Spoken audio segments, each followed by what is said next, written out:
नमस्कार, दिन भर की बड़ी खबरों में आपका स्वागत है। मैं हूं शिवानी। आज की खबर में बात होगी सुप्रीम कोर्ट से ईडी को बड़ा झटका, बाहर आया केजरीवाल का शेर संजय सिंह। वहीं ईवीएम का खेला बंद, चुनाव आयोग को कोर्ट के नोटिस की। साथ ही एससी में मोदी सरकार को फटकार, बाबा ने पैर पकड़कर मांगी माफी की। और महाराष्ट्र एनडीए में फूड सर्वे में भी भयानक नुकसान की। वहीं बिहार, झारखंड और हरियाणा में बीजेपी से कई बड़े नेता कांग्रेस में शामिल की। इधर कांग्रेस की 11वीं लिस्ट जारी होते ही पीएम मोदी के छूटे पसीने की। और खबर के अंत में बात होगी आतिशी का बड़ा दावा, अब ये 4 लोग होंगे अरेस्ट। इसी के साथ आज दिन भर की सभी बड़ी और प्रमुख खबरों को जानेंगे विस्तार से।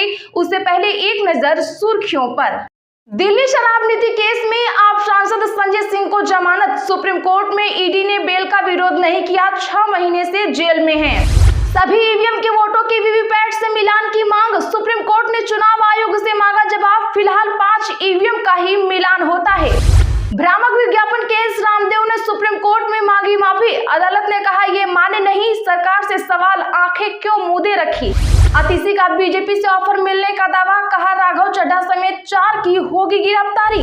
मुजफ्फरपुर सांसद अजय निषाद बीजेपी छोड़ कांग्रेस में हुए शामिल। जेपी नड्डा से कहा मेरे साथ छल हुआ।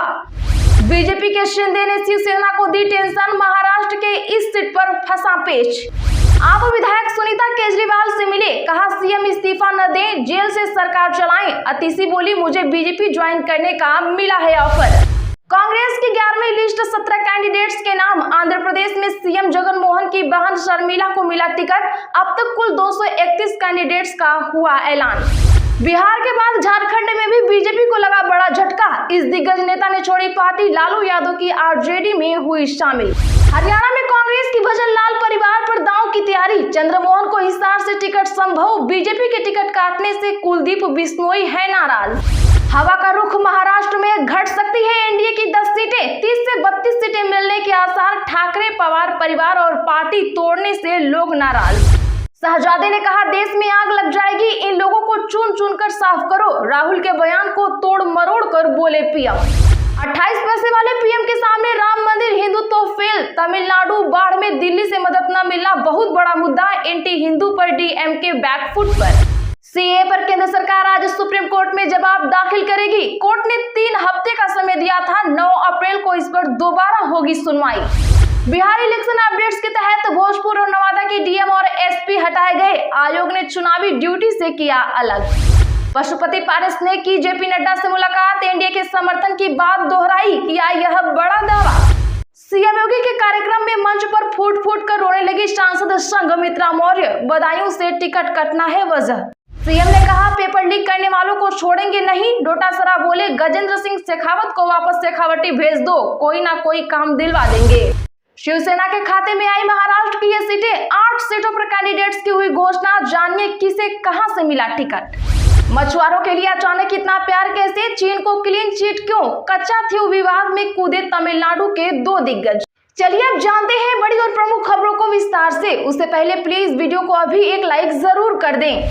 दिल्ली शराब नीति केस में आप सांसद संजय सिंह को मिली जमानत। सुप्रीम कोर्ट में ईडी ने बेल का विरोध नहीं किया, 6 महीने से हैं जेल में। जी हां, आपको बता दें कि सुप्रीम कोर्ट ने आज आपके राज्यसभा सांसद संजय सिंह को जमानत दे दी। मनी लॉन्ड्रिंग केस में संजय सिंह को पिछले साल 4 अक्टूबर को गिरफ्तार किया गया था। संजय सिंह के वकील ने कहा कि वे केस में अपने रोल से जुड़ा कोई बयान नहीं देंगे। वहीं सुप्रीम कोर्ट ने सुनवाई के दौरान ईडी से सवाल किया था कि क्या संजय सिंह को और ज्यादा दिन जेल में रखने की जरूरत है। साथ ही कोर्ट ने यह भी कहा कि हमने यह भी देखा होगा कि गवाहों के सामने उनके बयान हुए।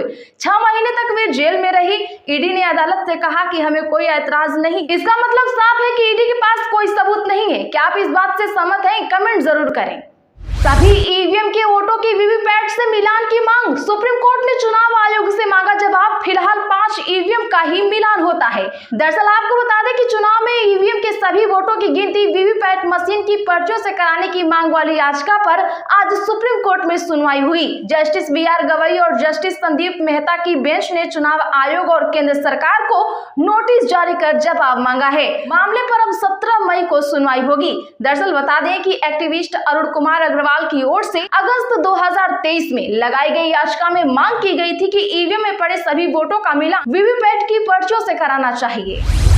भ्रामक विज्ञापन केस के तहत रामदेव ने सुप्रीम कोर्ट में मांगी माफी। अदालत ने कहा ये माने नहीं, सरकार से सवाल आंखें क्यों मूंद रखी। दरअसल आपको बता दें कि भ्रामक विज्ञापन केस में सुप्रीम कोर्ट ने आज बाबा रामदेव और पतंजलि आयुर्वेद के मैनेजिंग डायरेक्टर आचार्य बालकृष्ण को जवाब दाखिल करने के लिए आखिरी मौका दिया। अदालत ने कहा कि 1 हफ्ते में जवाब दाखिल कीजिए, अगली सुनवाई 10 अप्रैल को होगी। अदालत ने कहा कि सुनवाई पर रामदेव और बालकृष्ण मौजूद रहे। सुप्रीम कोर्ट की फटकार के बाद रामदेव और बालकृष्ण कोर्ट रूम पहुंचे और रामदेव ने बिना शर्त माफी मांगी। बेंच ने कहा केवल सुप्रीम कोर्ट नहीं, देश की हर अदालत के आदेश का सम्मान होना चाहिए। आपको अदालत के निर्देशों का पालन करना था और आपने हर सीमा लांघ दी। अदालत ने कहा कि एलोपैथी से कोविड में कोई राहत नहीं मिलती तो केंद्र ने अपनी आंखें क्यों मूंद रखी थी।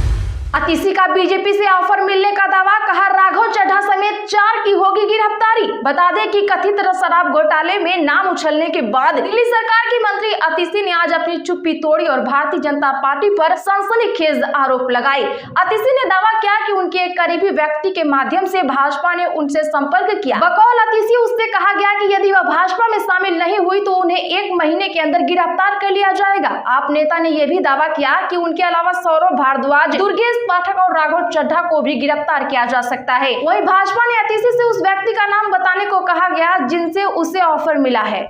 मुजफ्फरपुर सांसद अजय निषाद बीजेपी छोड़ कांग्रेस में हुए शामिल। जेपी नड्डा से कहा मेरे साथ छल हुआ। दरअसल बता दें कि लोकसभा चुनाव 2024 से ठीक पहले बिहार में बीजेपी को बड़ा झटका लगा है। टिकट कटने से नाराज बिहार के मुजफ्फरपुर से सांसद अजय निषाद ने बीजेपी छोड़ दी है। उन्होंने सोशल मीडिया पर इसकी घोषणा की।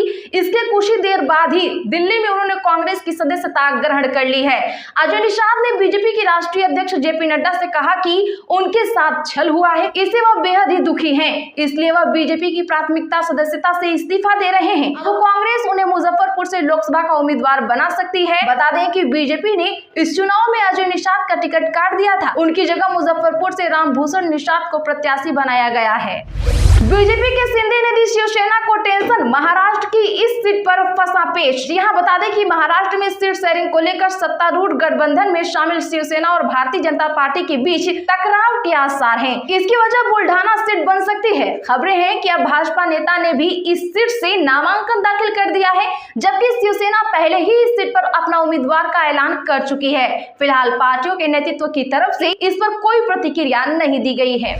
कांग्रेस की 11वीं लिस्ट 17 कैंडिडेट्स का नाम। आंध्र प्रदेश में सीएम जगन मोहन रेड्डी की बहन शर्मिला को मिला टिकट। जी हां, बता दें कि कांग्रेस ने आज लोकसभा चुनाव के लिए अपनी 11वीं लिस्ट जारी की। इसमें 4 राज्यों के 17 कैंडिडेट्स के नाम हैं। आपको बता दें तो अब तक 231 प्रत्याशियों के नाम का ऐलान किया जा चुका है। आंध्र प्रदेश की कडप्पा लोकसभा सीट से कांग्रेस ने वाईएस शर्मिला रेड्डी को टिकट दिया है। वहीं 1 अप्रैल को जारी पार्टी की 10वीं लिस्ट में तेलंगाना और महाराष्ट्र की एक लोकसभा सीट से प्रत्याशी के नामों का ऐलान किया गया था। इसमें अभय काशीनाथ पाटिल को महाराष्ट्र के अकोला से और कादियाम काव्या को वारंगल से पार्टी ने मैदान में उतारा है।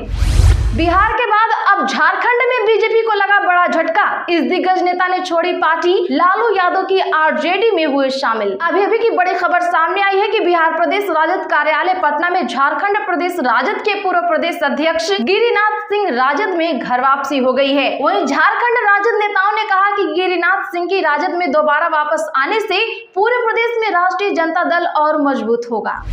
महाराष्ट्र में घट सकती है एनडीए की 10 सीटें, 30 से 32 सीटें मिलने के आसार। ठाकरे पवार परिवार और पार्टी तोड़ने से लोग नाराज। चुनाव में जिसे जिताया वो दूसरी पार्टी में चला गया। हर पार्टी दूसरी पार्टी को तोड़ने में लगी है, ये तो हमारे साथ धोखा है न। मुंबई के शिवाजी पार्क में मॉर्निंग वॉक कर रही पल्लवी एक लाइन में महाराष्ट्र के वोटर की उलझन बता देती है। सर्वे की बात करें तो महाराष्ट्र में महाविकास आघाड़ी और महायुति सरकार के बीच कांटे की टक्कर दिख रही है। एक्सपर्ट के मुताबिक एनडीए को 30 से 32 सीटें मिल सकती हैं। वहीं शिवसेना, उद्धव बाला साहब ठाकरे और राष्ट्रवादी कांग्रेस पार्टी शरद चंद्र पवार जैसी पार्टियों के लिए ये चुनाव अस्तित्व बचाने की लड़ाई है। दोनों पार्टियां कांग्रेस के साथ मिलकर चुनाव लड़ रही हैं। इस गठबंधन को 16 से 18 सीटें मिल सकती है। वहीं एससी, ओबीसी, धनगर और मराठाओं के लिए आरक्षण मांग रहे संगठन चुनाव में कैंडिडेट्स उतारते हैं तो दोनों अलायंस को नुकसान पहुंचाएंगे। छोटी पार्टियां वोट तो काटेंगी लेकिन सीट जीतने की स्थिति में नहीं है। वैसे हमने आपको ये भास्कर का सर्वे बताया है, आपको क्या लगता है कमेंट जरूर करें।